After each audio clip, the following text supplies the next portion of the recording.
ముఖ్యమంత్రి రేవంత్ రెడ్డిపై BRS working president KTR తీవ్ర వ్యాఖ్యలు చేశారు. తెలంగాణ భవన్లో కేటీఆర్ మాట్లాడుతూ రేవంత్ రెడ్డి భాష విని తెలంగాణ ప్రజలంతా అసహించుకుంటున్నారని తెలిపారు.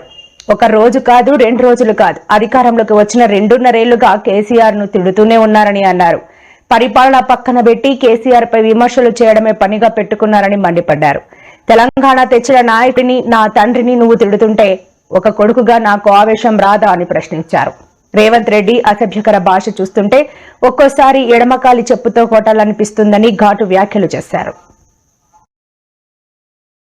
నువ్వు కాదు కదా నడుముకు రాయి కట్టుకొని ఆడ ఉన్న మల్లన్న సాగర్ లో దుంకి చచ్చిపోతావు. మల్లన్న సాగర్ కాకపోతే రంగనాయ సాగర్ లా మెడకు తాడేసుకొని ఊరేసుకొని చచ్చిపోతావు. చంద్రశేఖర్ రావు గారు, నన్ను గెలకకు, నేను అన్ని చూసిన ఎక్కడుతున్నా. ఆయన కొడుకు చెప్తున్నాడు మైకు ముందరకు వస్తలేడు, ఆయన దాచుకున్నాడు. ఆయన నీ ముఖం ఎప్పుడైనా చూసుకున్నావులా అద్దంలా? పేడమూతి బోడిలింగం, నువ్వు కూడా నా గురించి మాట్లాడతావా? నీవెంత, నీ స్థాయి ఎంత? అయ్య పేరు చెప్పి బతికటోనివి నువ్వు. ఆంధ్రలో గుంటూరులో గుడివారిలో చదువుకున్న నువ్వు, నీకేం తెలుసు తెలంగాణ గురించి, మా పౌరుషం గురించి? నువ్వు కాదు, మొత్తం నీ జాతినంతా తెచ్చుకో. ఎట్లా తెచ్చుకుంటావు, ఏడికి రావాలనో చెప్పు. మా ఊరు అన్నారా, మేమన్నా మీ ఊరికి వస్తాం. ఎవడు భయపడుతుండో సంగతి తేలుస్తా. కొడంగల్లో ఆయన సర్పంచులు గెలిపించుకున్నాడట. గెలిపించుకుంటే సంతోషంగా బువ్వ పెట్టాలి, 4 మంచి మాటలు చెప్పాలి. ఇవి రాష్ట్రంలో ఉన్న పల్లెలకు ఫలానా చేస్తా, నేను ముఖ్యమంత్రి అని చెప్పాలి. రోజు అరుసుడు. నాకైతే డౌట్ వస్తున్నది, ఎంత ఒరులుతున్నాడు, ఎంత అరుస్తున్నాడు అంటే ఆ గీతమ్మ ఉన్నది ఆయన భార్య. ఆయన చెప్తున్నా, ఆమె చెప్తున్నా, నేను తల్లి గీతమ్మ జల్దీ కట్టే, లేకపోతే ఆయన ఎవరైనా కరిసినా కరుస్తాడు వీడు. ఎందుకంటే ఇప్పుడు రోజు అరిసి అరిసి అరిసి పిచ్చిలేసిపోయేటట్టున్నది. మా లీడరు అన్నది పక్కకు పెట్టు, తెలంగాణ తెచ్చిన నాయకుడు అన్నది పక్కకు పెట్టు, 2 సార్లు ప్రజలు గెలిపించిన ముఖ్యమంత్రి అనేది కూడా పక్కకు పెట్టు. మా నాయన కదా, మా నాయన తిడితే కొడుకుకు రేషం రాదా? ఇక్కడ దాకుంది కోపం, ఇక్కడ దాకా దొరికితే ఎడమకాలు చెప్పు తీసుకొట్టాలని ఉంది. కానీ ఏం చేయాలి? ప్రజాస్వామ్యం. ఎకతక్క మాట్లాడితే మళ్ళీ ఏమంటారు, అగో వీనికి బాగా ఇంకా వీనికి అహంకారం ఉంది రాబోయ్ అంటారు. అహంకారం నాదా ఆయనదా? నేను గుంటూరులో చదువుకున్నా అంటాడు. అరే నేను గుంటూరులో చదువుకుంటే నీకేం వచ్చింది రాబోయ్, నాకు అర్థం కాదు. అప్పుడు ఆంధ్రప్రదేశ్ కలిసి ఉండే, నేను గుంటూరులో చదువుకున్నా, మళ్ళీ హైదరాబాద్లో చదువుకున్నా, పూనాలో చదువుకున్నా, అమెరికాలో చదువుకున్నా, నేను ప్రపంచం అంతా చదువుకున్నా. నీ లెక్క చదువు సందే లేకుండా తిరగలేదు. మీ అమ్మాయి నీకు చక్కగా తోవ చూపెట్టలేదు, నేనేం చేయాలి? దానికి నీ ఏడిపోయింది నా మీద. అవో వీనికి ఇంగ్లీష్ వస్తుంది అంటాడు. అరే నాకు వస్తే నీకేం నొప్పిరా నాయన? నేర్చుకో. నేను హిందీ నేర్చుకున్నా, ఉర్దూ నేర్చుకున్నా, రేపు అవసరమైతే గోర్మాటి భాష నేర్చుకుంటా. నువ్వు నేర్చుకో. నేను ఎవడ నాపిండా? నిన్ను వద్దన్నాడు ఎవడన్నా? నువ్వు కూడా నేర్చుకో. దానికి కూడా ఏడిపోయి నా మీద. నేనేం చేసిన?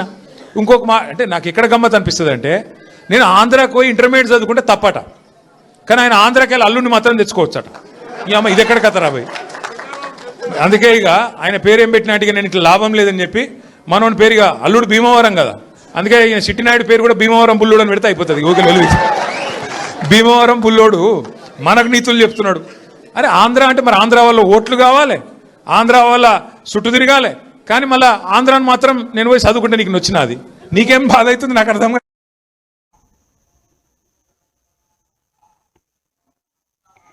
తెలంగాణలో రాజకీయాలు మళ్లీ వేడెక్కాయి. బీఆర్ఎస్ అధినేత మాజీ ముఖ్యమంత్రి కేసీఆర్ మళ్లీ యాక్టివ్ మోడ్లోకి వెళ్లారు. వరుస సమావేశాలు, నేతలతో మంతనాలు, వ్యూహాత్మక నిర్ణయాలతో ఆయన రాజకీయాల్లో దూకుడు పెంచుతున్నారు. ముఖ్యంగా శాసనసభ సమావేశాలు సమీపిస్తున్న వేళ పార్టీని మళ్లీ పోరాటానికి సిద్ధం చేసే దిశగా కేసీఆర్ అడుగులు వేస్తున్నట్లు స్పష్టంగా కనిపిస్తోంది. అలాగే రానున్న రోజుల్లో నిర్వహించాల్సిన బహిరంగ సభలు, నియోజకవర్గ స్థాయి కార్యక్రమాల తేదీలపై కూడా చర్చ జరిగినట్లు తెలుస్తోంది.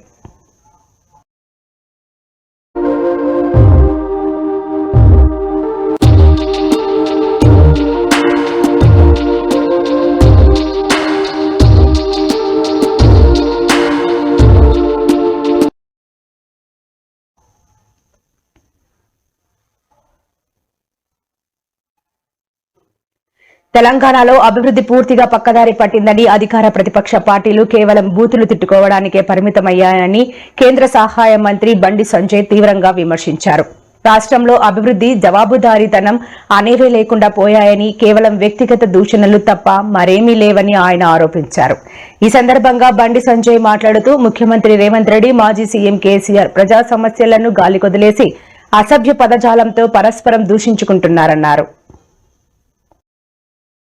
ఈ ప్రభుత్వము కమిషన్లకు అలవాటు పడ్డారు. ఇవాళ ఏడ చూసినా కూడా కమిషన్లు పంచుకోవడంలో కొట్టాడుకుంటున్నారు అని చెప్పి కమిషన్లు ఇవ్వకుంటే ఏం పనులు జరిగాయి, బిల్లు పేమెంట్స్ ఎక్కడ జరిగాయని చెప్పి ఇలా పూర్తిగా ప్రజల లోపల చర్చ జరుగుతున్నది వాస్తవం కూడా. దీన్ని ఏ మంత్రి ఖండించాలి ఇంతవరకు? అన్ని విషయాలు ఖండిస్తలేరు, ఎందుకంటే ఆధారాలు ఉన్నాయి. ఎంత బిల్లుకు ఎంత పర్సెంటేజో మంత్రులు ఏ విధంగా తీసుకుంటారో ఆధారాలతో సహా ఉన్నాయి. చివరకు కాంట్రాక్టర్లు పోయి సచివాలయం ముందు ఆందోళన చేసే పరిస్థితి వచ్చింది. సర్పంచ్ అంటే ఒక మంచి వాతావరణం ఉండాలి.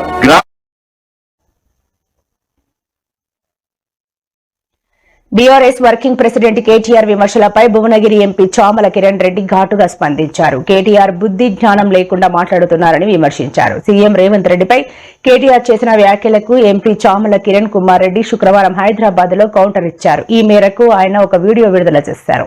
కేసీఆర్ కుటుంబం నీళ్లు, నిధులు, నియామకాల పేరుతో ప్రజలను వంచించి అప్పుల పాలు చేసిందని, కేవలం తమ సొంత సంపదనే పెంచుకుందని ఆరోపించారు. రేవంత్ రెడ్డి మెరిట్ కోటాలో సీఎం అయితే కేటీఆర్ మేనేజ్మెంట్ కోటాలో మంత్రి అయ్యారని ఎద్దేవా చేశారు. ఈరోజు హైదరాబాద్ నగరంలో ఎక్కడో మీరు మళ్లీ తొడలు కొడుతూ నేను ఈ బూత్ లో నిన్నటి జరిగినటువంటి చర్చలో నేను భాగస్వామ్యం కాలేదు, నేను కూడా బూతులు మాట్లాడాలి, నేను కూడా పంచులు కొట్టాలి అన్న ఉద్దేశంతో ఇవాళ ఎక్కడో ఒక మీటింగ్ పెట్టి ఆ మీటింగ్ సందర్భం ఏందో గానీ ఒకటే ఒక సందర్భం అయితే పెట్టుకున్నాం, ఒకటే ఒక ఇష్యూ అయితే పెట్టుకున్నాం. ఏంది?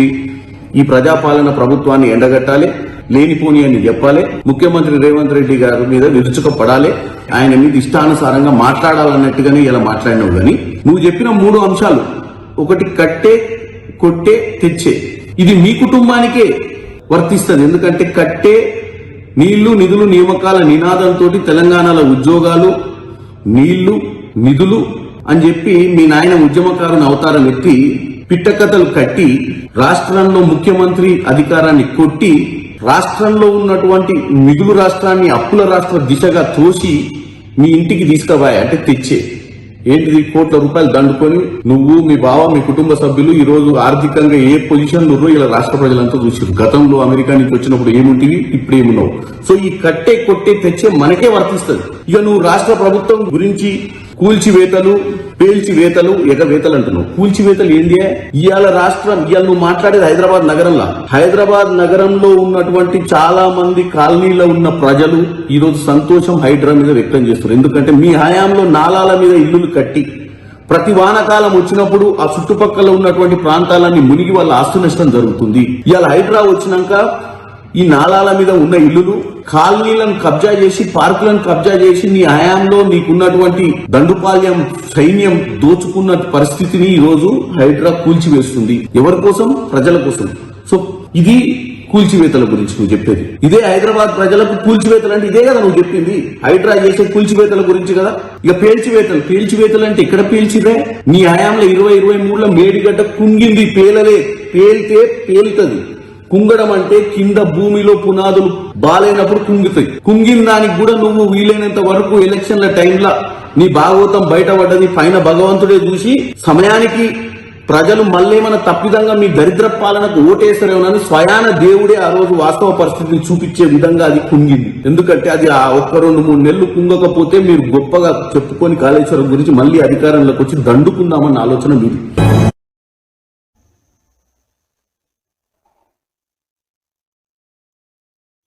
సాగు భాష తప్ప సాగు గురించి సోయి లేని వ్యక్తి ముఖ్యమంత్రిగా ఉంటే రైతుల బతుకులు ఇలా క్యూ లైన్ లో తెల్లారాల్సిందేనని సీఎం రేవంత్ రెడ్డిపై బీఆర్ఎస్ ఎమ్మెల్యే హరీష్ రావు తీవ్ర స్థాయిలో విమర్శలు గుప్పించారు. అందరినీ తొక్కుకుంటూ వచ్చాను అని గర్వంగా చెప్పుకునే రేవంత్ రెడ్డి తన చెత్త పాలనతో ఇప్పుడు రైతులనే తొక్కుతున్నాడని, అతని చిల్లర రాజకీయాలు, విధ్వంసకర పాలనకు రైతే బలైపోతున్నాడని మండిపడ్డారు. మీరు జూబ్లీ హిల్స్ ప్యాలెస్ లో కూర్చుంటే రైతులు మాత్రం తెల్లవారుజాము నుంచే ఎముకల కొరికే చలిలో చెప్పులు క్యూలో పెట్టుకుని యూరియా కోసం ఎదురు చూస్తున్నారని ఆవేదన వ్యక్తం చేశారు. కేసీఆర్ ఉండగా 200 పెన్షన్ 2000 చేస్తా అంటే గెలిచినాక నెలకే 2000 రూపాయల పెన్షన్ చేసిండు కేసీఆర్. ఒక్క నెలలో చేసిండు. రేవంత్ రెడ్డి గెలిచి 2 ఏళ్ళ 2000 4000 అంటే ఎడవైంది, వచ్చిందా 4000? అక్క చెల్లెళ్లకు మహాలక్ష్మి 2500 అన్నాడు. 2 ఏళ్ళైనా మహాలక్ష్మి దిక్కే లేదు.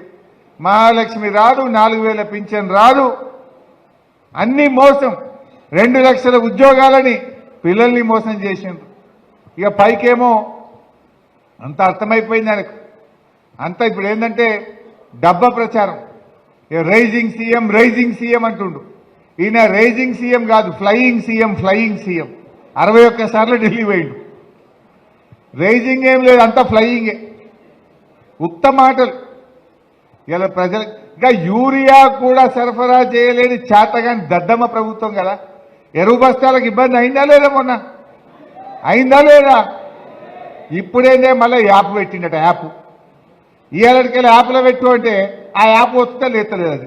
అది వస్తనే లేదు. యాప్ టెక్నికల్ ప్రాబ్లం అంటుంది. ఇక ఇట్లున్నది రేవంత్ పాలన. ఈ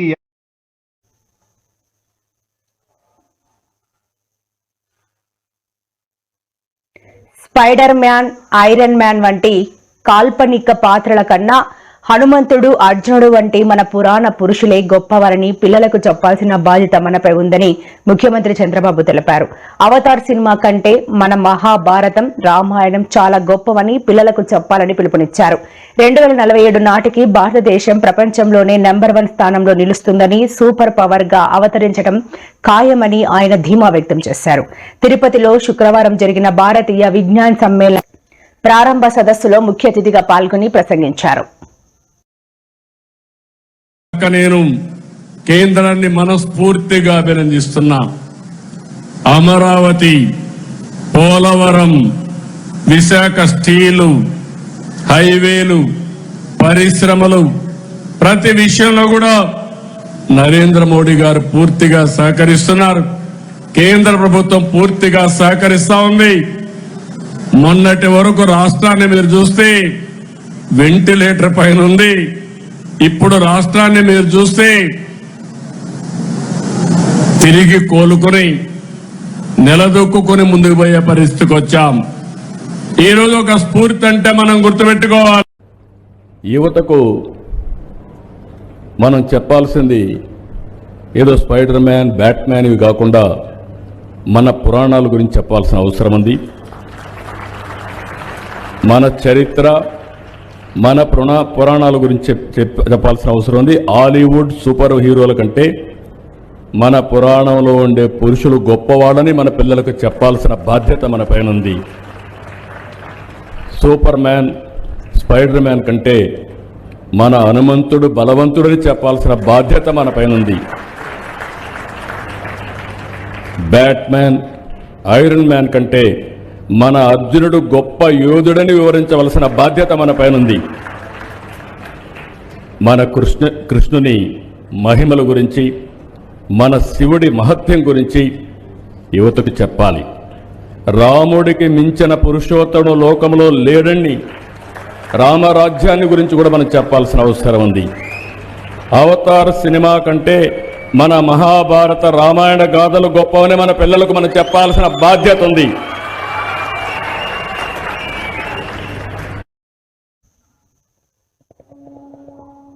వైసీపీ సీనియర్ నేత అంబటి రాంబాబు సంచలన వ్యాఖ్యలు చేశారు. పశ్చిమ గోదావరి జిల్లా భీమవరం డీఎస్పీ ఆర్జీ జయసూర్యపై ప్రభుత్వం బదిలీ వేటు వేసింది. సెటిల్మెంట్ లో తలదూర్చుతున్నారన్న ఆరోపణలపై బాధితులు నేరుగా డిప్యూటీ సీఎం పవన్ కళ్యాణ్ కు ఫిర్యాదు చేయడంతో ఈ చర్యలు తీసుకున్నారు. దీనిపై వైసీపీ నేత అంబటి రాంబాబు స్పందించారు. ఈ క్రమంలో ఎట్టకేలకు డీఎస్పీ జయసూర్యను బదిలీ చేయించుకున్న ఉప ముఖ్యమంత్రి పవన్ కళ్యాణ్ కు శుభాకాంక్షలు అని తెలిపారు.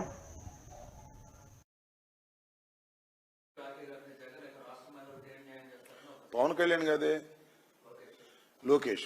అవునవును, నేను అడుగుతా ఉన్నా, నాయన లోకేష్, మీ నాన్నగారికి కూడా చెల్లెలు ఉన్నట్టున్నారు, ఉన్నారా?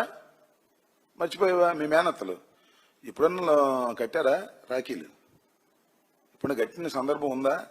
అక్కడ దాకా ఎందుకు? మొన్న ఏదో ఇల్లు కట్టుకుంటున్నా మీరు ఇక్కడ శంకుస్థాపన చేశారుగా. మీ నాన్నగారు మీ చెల్లెల్ని పిలిచి ఏమన్నా పట్టు చీరలు కానీ మామూలు చీరలు కానీ ఏమైనా పెట్టాడా? ఎందుకే కోతలకు వస్తావు నాకు అర్థం కాదు. ఎన్టీ రామారావుని మోసం చేసి అధికారంలోకి వచ్చి మీ మేనత్తలను మోసం చేసి మీ మేనత్తలను చూసుకునేటువంటి నువ్వు జగన్మోహన్ రెడ్డి గారి గురించి మాట్లాడుతున్నావా? సిగ్గుండాలి దేనికైనా కూడా. ఇలాంటి పిచ్చివాగుడు వాగేటటువంటి కార్యక్రమంలో నిమగ్నమై ఉన్నట్టున్నాడు. నారా లోకేష్ గారు కాస్త ఆలోచించి మాట్లాడుకోవాల్సిందిగా కూడా ఈ సందర్భంగా నేను చెప్తున్నాను. నారా లోకేష్ కు పని నీకెవరు చెల్లిని ఉండట్లేరు. ఎందుకంటే నువ్వు ఒకడవి, నీకు ఒకడు. మీ నాన్న మాత్రం దేశంలో అందరినీ కను అంటున్నాడు. మరి ఏంటో నాకు అర్థం కదా. నువ్వు కనవు, మీ నాన్న కండు, దేశంలో మొత్తం కనాలి. ఏదో దొరికింది కదా అని చెప్పి ఇష్టం వచ్చినట్టుగా మాట్లాడేటువంటి కార్యక్రమాలు చేయమాక. నువ్వు మీ బాబాయిని ఎంత బాగా చూశావో, మీ నాన్న తమ్ముని ఎంత బాగా చూశారో దేశం అందరికీ తెలుసు. తనకు వై జంక్షన్ సమీపంలో ఉద్రిక్తత నెలకొంది. దివంగత ముఖ్యమంత్రి డాక్టర్ వైఎస్ రాజశేఖర్ రెడ్డి గారి విగ్రహానికి అడ్డుగా టీడీపీ నాయకుల ఫ్లెక్సీ ఏర్పాటు చేయడం తీవ్ర వివాదానికి దారితీసింది. ఈ చర్యను వైఎస్ఆర్సీపీ నేతలు తీవ్రంగా ఖండించారు. వైఎస్ఆర్ విగ్రహం వద్ద టీడీపీ ఫ్లెక్సీ ఏర్పాటు చేయడం అనేది మహానేతకు అవమానమని వైఎస్ఆర్సీపీ శ్రేణులు ఆగ్రహం వ్యక్తం చేశాయి. ఈ దౌర్జన్య చర్యకు నిరసనగా వైఎస్ఆర్సీపీ నాయకులు, కార్యకర్తలు అక్కడికి చేరుకుని శాంతియుత నిరసన చేపట్టారు. ఈ క్రమంలో పరిస్థితి ఉధృతంగా మారడంతో పోలీసులు భారీగా మోహరించారు.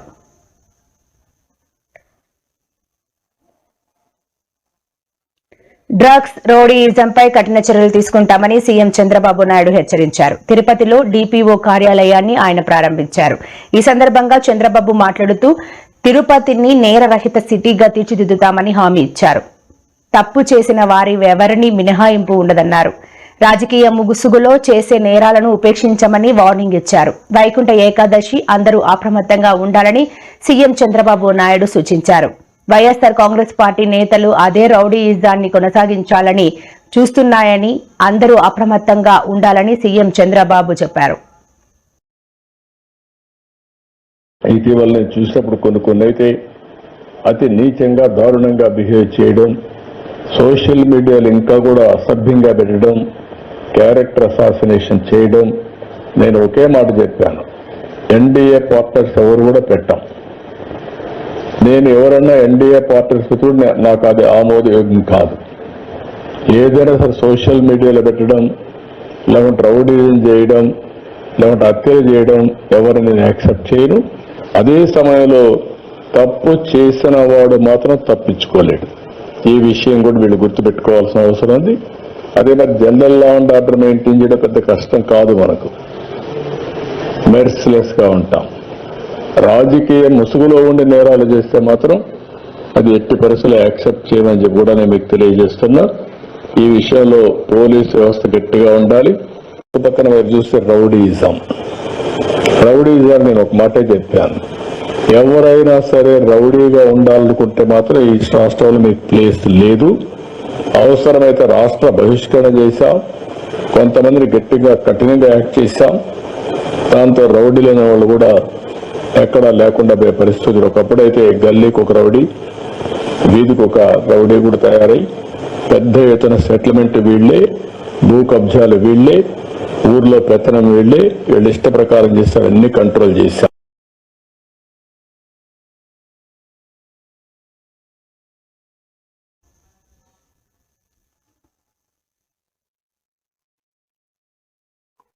టాలీవుడ్ నటి మాధవీలత జేసీ ప్రభాకర్ రెడ్డి ఆసక్తికర వ్యాఖ్యలు చేశారు. ఈసారి కూడా తాడిపత్రిలో న్యూ ఇయర్ వేడుకలు నిర్వహిస్తున్నామని అన్నారు. గతంలో హీరోయిన్ మాధవీలత తమపై అభండాలు వేసిందని చెప్పారు. ఈసారి ఆమెతో కాంప్రమైజ్ అయ్యామని, ఇద్దరం స్వారీ చెప్పుకున్నామని తెలిపారు.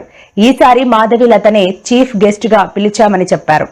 ఆమెకు తాను తప్పైందని స్వారీ చెప్పినానని ఆమె కూడా చెప్పడంతో కాంప్రమైజ్ అయ్యామని అన్నారు.